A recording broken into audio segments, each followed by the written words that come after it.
Hey, what's up, guys? You are listening to What's the Matter with me, NT, Minster, Hi everyone. and Akira. Hello. And you are listening to part 2 of the show, and this part we are going to be talking about the arena.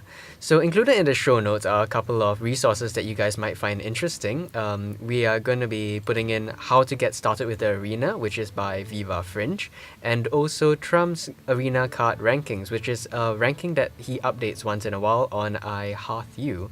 So why don't we start off by talking about what you think are the basic things that we should know in Arena, Jason? Actually, I believe that all the basics will be covered in the two guides list posted above. But we will be covering a little bit more in depth Okay. here. So what we'll start with is at the start of every arena, you'll be given a choice between three classes to pick. And I feel that actually your run in the arena heavily depends on which class you are given. Yes, in my case, it's whether or not I get a mage at all. Yeah. You get a mage and all. Yeah, I do decently okay with the other classes, but mage is, I think, like you're gonna point out, it's one of the stronger classes for sure. Yeah, I guess I will actually want to get a warlock at any point in time. Like, Really? Warlock, please, warlock. Yes. Yeah. Mm. Or a paladin, but I realized that I do better with warlocks. Anyway, yeah. So yes, Akira, walk us through, like, what do you think are the better classes? Based on my personal experience and playstyle, Uh-huh. I have the rankings in the following order. So, as my favorite top class, I have mage listed there. Mm-hmm.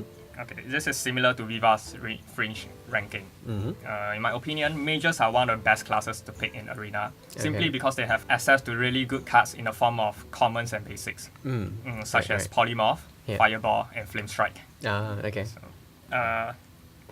Paladin comes as a close second, but what the mage has in as their advantage is that the mage ability is superior to all the other class. It's the ability to ping 1 damage on any minion, which basically forces opponent to do very unfavorable trades just because you could simply take out their minion. Right. For example, they have a 4-1. Against most classes, what you normally do is you would throw the 4-1 right in the opponent's face, Yeah. and then you would if there's a chance, you put a taunt minion beside it to protect it. This causes the 4-1 to be To be worth 8 damage. yeah, to be over much 2 more turns. correct. Much more value. Yeah, but against a mage, you'll be forced to trade the 4-1 with another minion, just simply because the mage could just use the ability and take it out of the board. Yeah, you know you're gonna lose it in the next turn Yeah. anyway, so you might as well. Oh, okay. Okay. Moving on to the second best class that I think is, it will be the Paladin.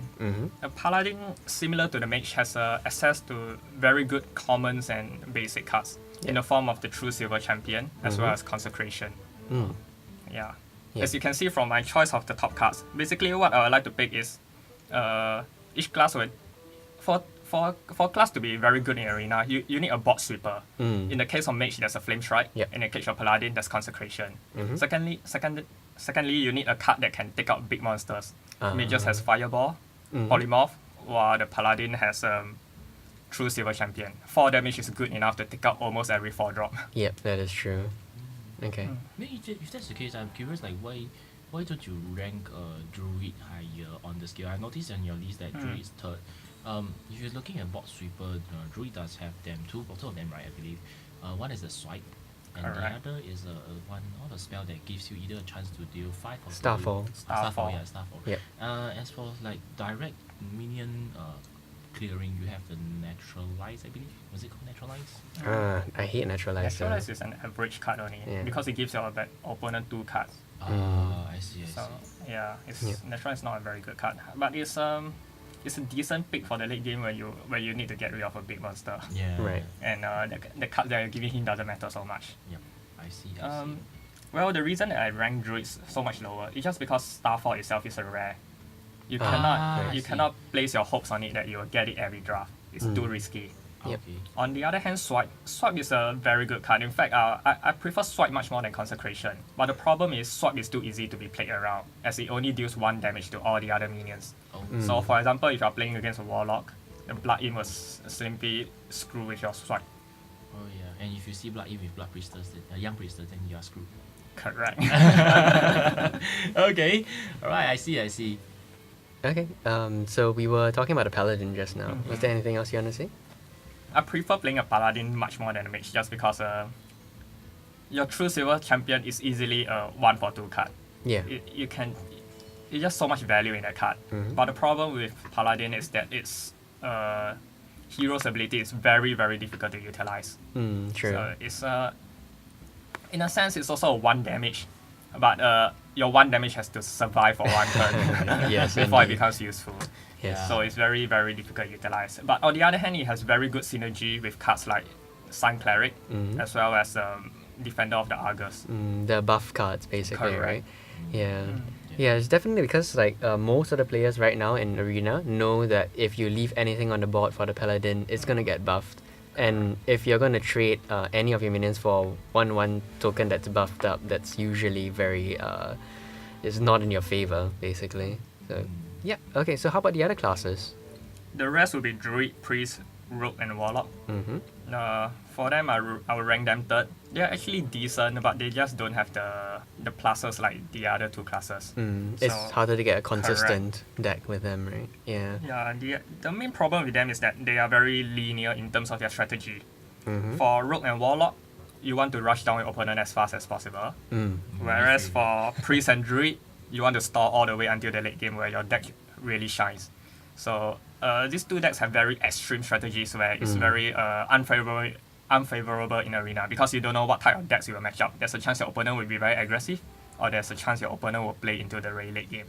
That's true, but doesn't Druid provide a certain amount of flexibility? Because they have a lot of cards that are like a either or, an option to Correct. choose. So what do you think about that? Does that play a factor? Well, the Druid board clearing only starts from turn 4 onwards, Okay. starting with their swipe. So they actually struggles in the early game. If you notice for their early game, their block clearing comes in the form of the Druid hitting the minion directly himself through using Claw Right. or his hero ability. So what happens in this case that unlike the mage, when you hit a minion directly, you take the damage from them as well. So in a true. sense, you will still be able to maintain board control, but what you'll notice is that late into the game, you'll be struggling with your life points. You're trading health for Correct. control, right? Okay. Yeah, that's true. Okay, so what's the next tier that you have? Well, near to the end, I have Shaman and Warrior. Shaman and Warrior, they are the weapons wielder. So I feel that they have the same problem with Druid in To that. the face. Correct. Yeah. They gain board control by sacrificing their life points, and it's very, very difficult for them to go into a late game. And the most problem that these 2 classes faces is that their best cards are in the form of rares and epics. So for the Okay. Shaman, you have the Earth Elemental, Yes. and for the Warrior, you have Gorehound. Yeah. Both of them are really, really important cards to make these 2 classes playable. I have got to say that out all the times that I picked Warrior in Arena, right, I have never gotten Gorehowl. It is so annoying, and every single Warrior I go up against has Gorehowl and hits me in the face for 7 damage. And it's like, ugh, I give up.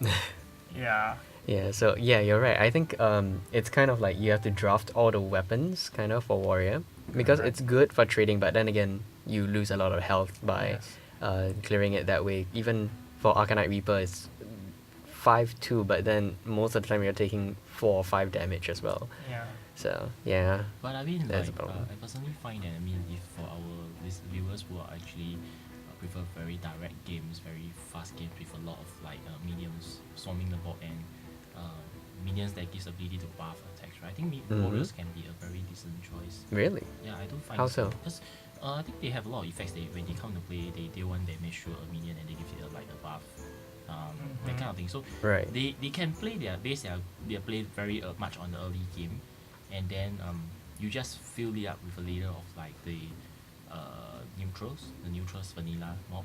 I think that is a still decent choice. I mean, granted, if you have your three choice of heroes or shaman, warrior, and hunter, you can actually try purple ball warrior. Yeah, I think they have a very linear and direct game, which can Okay. be something easy for you when you're picking up the game, and slowly as you get destroyed by others, you learn how to destroy others. Yeah, to do unto others how they have done unto you. Yeah, but I think the issue with that kind of play is that it depends very much on getting the right combinations of cards, and more so than that, being able to draw the right combination of cards at any point, like Yeah. an enrage play or any kind of play that requires more than one card, and it's tough, I think. Anywho, That brings on to my next point. Yeah. As you mentioned, to get into that situation, Yes. it means that you're already leading in a certain sense because you have minions on the field for you to do something. So my second point would be that for Shaman and Warrior, they are the class that has to be leading on from the start, and then they dominate all the way. Basically, they have no comeback ability. Yeah. So yeah. Then what's the last class on your entire list? Poor And, guys. Unfortunately, the last on my list are the Hunters. Uh-huh. Personally, I have the same idea as Trump in that in Arena, you try to pick cards that are good on themselves. Yep. Basically, they are just good on themselves. You don't need to synergize with another card for it to be good. Yeah. In that sense, we call them the combo cards. So Hunters on one hand is a very combo based deck. Yep. The whole deck tries to do things with beasts. So what you have is a very difficult time in drafting in that you'll be either forced to draft your beast really early, or you'll be forced to draft the cards that synergize with beast very early. So when you do that, there's always a chance that in the later half of your draft, you will never get either of the cards that you need. Yeah, that's Which true. makes Hunter a very, very difficult class to draft. Yeah, that's Yeah. true. That means it's like the class for gamblers. Correct. Pretty much. High risk, high reward. Yeah, I mean, like once I met like Win fast, lose fast. Yeah, but Finish I mean, fast. yeah, finish fast. Yeah. Yeah, carry on. Anyway, that was from Chris. Anyway, I guess he was speaking from personal experience of finishing fast. Anyway, yeah, I was saying like Hunters myself. I was like kind of amazed. Oh, there was a period of time whereby I was meeting Hunters consistently on Arena. So I was like, that was almost there. My average was like 3 or 4 wins, and I was thinking, am I really playing Arena? Because I was thinking like, how can these guys have all these kind of things like flame trap, and there was this trap that when your minion gets attacked, you can summon 3 Snake trap. snakes, right? Snake Yeah. trap. And then they have this minion that whenever you summon a beast, then you draw a card. That was like, dude, are you buzzer. sure that's Arena? When I finished the game, I checked. Yeah, I'm already in Arena. Yeah. Okay, I guess. You're it's not just like sway lah. Correct. The Blizzard and the that. Snake Trap are the best combo in the Yes. Hunters can ever I has. was thinking, Oh my like, God. how can that happen? I was like, I was trying to gauge what kind of a secret was that? Was that a trap? Like, I summoned my minion. Okay, no damage was taken. So it was not that. It was like, the worst has to be flame trap. I attack it. Well, yeah. Actually, I saw a very interesting combo that this guy did against me. It's similar to the starving buzzard thing, but he had a hyena Yeah. on the ground, and then he used, what was it called, Unleash the Hounds. Oh. And then I had like a huge board advantage, right? So he summons basically like 5 hounds and ran it all into my taunt. And then his minion was like huge at the end, of course I just polymorphed it after that. But still, like if you imagine that with Starving Buzzard, right? Starving Buzzard and Scavenging Hyena, that's the one. That's a great combo, but still I probably would never draft Unleash the Hounds at this point. It just doesn't seem to be useful enough or anything. Yeah, that's right. Yeah. Yeah. Okay, cool. Actually, I did want to ask one thing. Recently, I played Druid, right? And I drafted a few of the buff cards because Druids have a lot of good buffs, like +2/+2 taunt. It has either +4 health and taunt or +4 attack, things like that. So, what's your take on Druid? Given that, unlike the Paladin, his hero power doesn't guarantee a 1/1 on the board, which you can buff. So, if would you ever prioritize drafting the buffs during the picking of the cards, or would there be a situation where you would do that? For me, the buff that gives you a +2/+2 and a taunt, I'll rate it around as average. So unless there's a good pick, as in there's a top pick, so I would normally try not to pick it, but it isn't that bad of a pick. It's a decent pick actually. Okay. Considering that you can work it kind of like a Sun Cleric, as in you buff it and then you hit it into a minion while your minion survives, so it can take another hit. true. But if you look at it this way, in the end you are still doing a 2-for-2 trade. You do not gain any advantage from it. So Sun Cleric on the other hand, you're actually doing a 1-for-2 trade because your Sun Cleric is still on the field.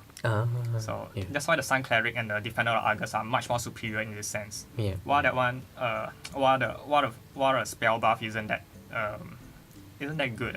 It's not that yeah. value. Yeah, that's true. Usually. The other buff on the other hand, the one that gives you 4 attack or 4 health and Taunt. taunt. Yeah, that one is just terrible. Okay.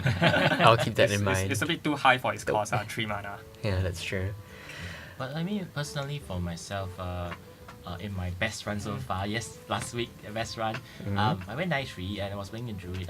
There were a lot of couple situations whereby I was saved by Mark of the Wow, which was the first card you mentioned earlier. Right, 2 taunt. Not because of the stats itself, it was because of the taunt. Okay. Because right. in my picks, I didn't really get a lot of like good picks with taunts. When they appear, I had to pick even better cards.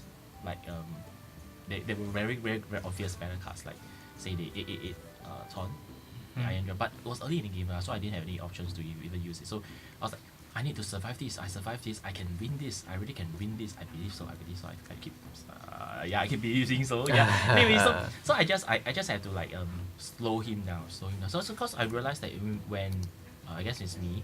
When I play Arena, I always face a lot of like very rush decks. So right. I kind of have this belief that if I can survive the early game rush without taking too much damage with my hero, which is Druid at that point in time, I can play to a mid to late game with very good resource lead. So the Mark of the Wild, it will in a sense I use it. I get above my low minions. I do a decent trade. I slow them down. Then I push my game to a later game. Right. Yeah. I guess that's was true. my belief. Yeah. Okay, cool. Any closing tips for the listeners? Not exactly a tip, but I guess it's continuation of the previous one. Chris likes it hard. Yeah. Jason, anything useful to contribute to the listeners? As you can see in Arena, pretty much it's in the a lot of things actually goes down to luck. Yeah. Like for what classes you're given. It's not like every game, if I could choose a mage, I would do that every game. Absolutely. But sometimes mages just don't appear in the 3 classes provided to you.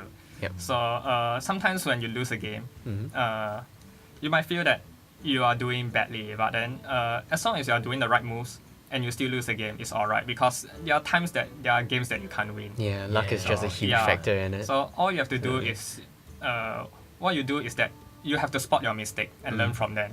So Arena is all about the player making the least mistake, and then he will have more wins in the long run. Yeah, that's what Arena is all about, making the correct choices. Yeah, so that's the thing.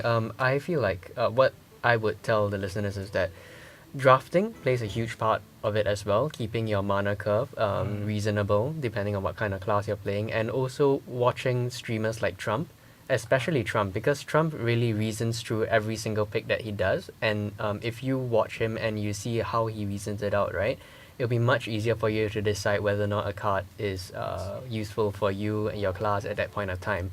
So check it out. You can just watch his drafting and not watch him play the games itself. Especially when he plays Hunter, because he like whines quite a bit. But apart from that, yeah, he's really good. He's awesome. So anyway, I was like, I would like to add on to Jason's point. Actually, these what Jason mentioned to me was, in my theory, would be what we call error recovery. Basically, myself as a player, I've been playing trading card games slightly less than Jason, like about close to 13 years, maybe 12 years. The only breakthrough came in the last 2 years, whereby I was exposed to the game of Texas Hold'em poker. So what happens is that I realized that there are games whereby you are playing a perfect game. In the sense you're not making any mistakes, but you're playing to the odds that is in your favor and you're doing the right moves. But it just happens that when you do them and your opponents just follows by in the hope of getting a lucky pick, and they really do reverse you, which is they get to beat you on the last card that comes out. So for a card games like Hearthstone, as well as the other card games that we've been playing, right? A lot of players that they don't realize that when they start out the game or when they're playing it is that they are actually not doing a bad thing, or rather they are not doing a bad job of playing the game. They are playing actually well. Just that in a card game or in most of games that we play, there is a luck factor and a random factor in that sense. Yep. So when it happens to you and you fail to realize that it's because of the luck factor that you lose, or rather you lost, and you give it up, then that is when you really lost.